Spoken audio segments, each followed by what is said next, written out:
Now in India, one of the metaphors for God or the supreme being, the supreme self, Paramatman, is often couched in words like Gyan ke Sagar, Prem ke Sagar. Sagar means ocean. God is considered the ocean of consciousness, the ocean of love. But what they mean by using this metaphor of ocean is that it is limitless, boundless, and yet absolutely, fully present. The waves of that ocean are here and now. We are in that ocean. You can't avoid that ocean. It's all that is.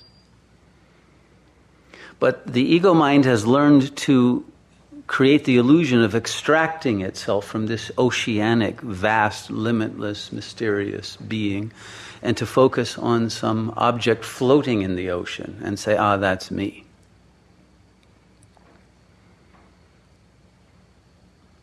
All the time forgetting the fact that the one who's pointing and saying, that's me, cannot be that. And if we turn around that pointer and again realize that I am the ocean, I am simply the ground of consciousness, not the figure, as the Gestalt psychologists realize, that we are trained to create gestalts. We're contained to see this vast ground and focus on one little thing. And all we see is that little figure, and the whole ground gets lost. And that's what the ego does. And that's why we have lost our realization of nature. Nature has just become a background, a backdrop for the little human melodramas. And so it's no longer honored, just as God is no longer honored or even believed in. The more that we make this figure ground gestalt movement of the mind, the more we become very small, tiny, petty little creatures that we focus on, because we only can focus on something we understand. And so that limits us to imagining that we are a body, operating in a very linear way through time and space. But the consciousness, the oceanic consciousness, that even conceives of that is the very possibility of a world appearing to us, never appears in that world.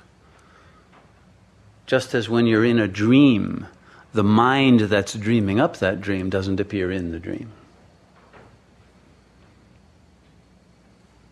And so this cosmic mind, that is the ocean in which our entire phenomenal reality is floating as a tiny speck of dust on a quantum wave within an ocean of limitless, infinite numbers of quantum potentialities,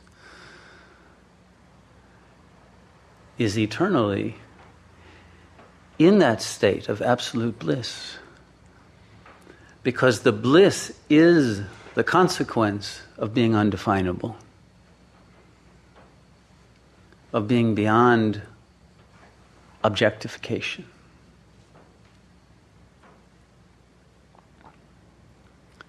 And it is that transcendence that is inherent to our true nature that makes it possible to love.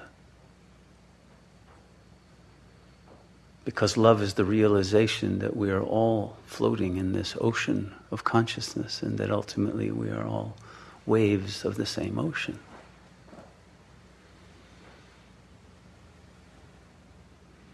And so when we meditate, we let go of any kind of objectification of anything that appears in that ocean, and we return to a unity of consciousness that has not divided things into subject and ground. But in a way, as Winnicott, the psychoanalyst that we're studying this moment, says, that the infant, before the ego is created, is in a state of unintegration.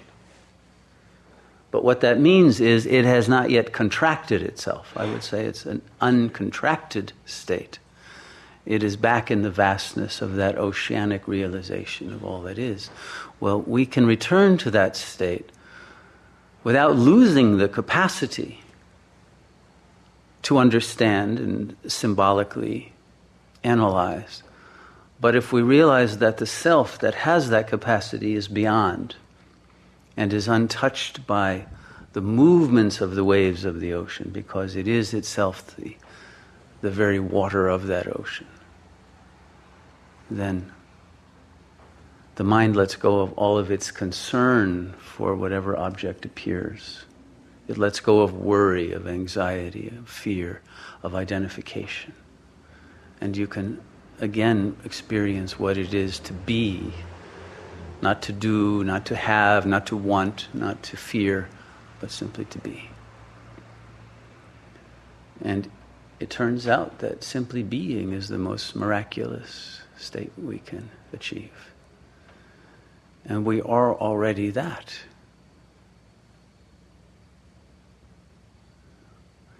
And so simply eliminating the externalization of the self into an object and into some entity that appears in consciousness, and returning to the self that never appears,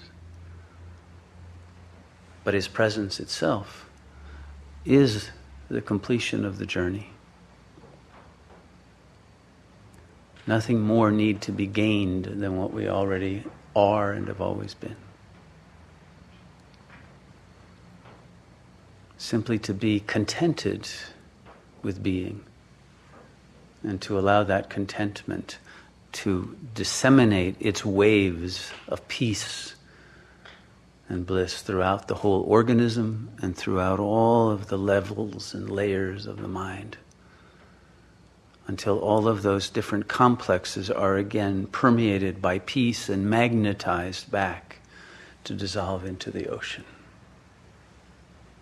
And it's a very beautiful process if you will allow it gracefully to happen, that all of those elements of consciousness that have been out there dealing with the world and all of its different aspects can now return to the center and dissolve in the ocean of the true self. It's the ultimate enjoyment and liberation. So let's do it.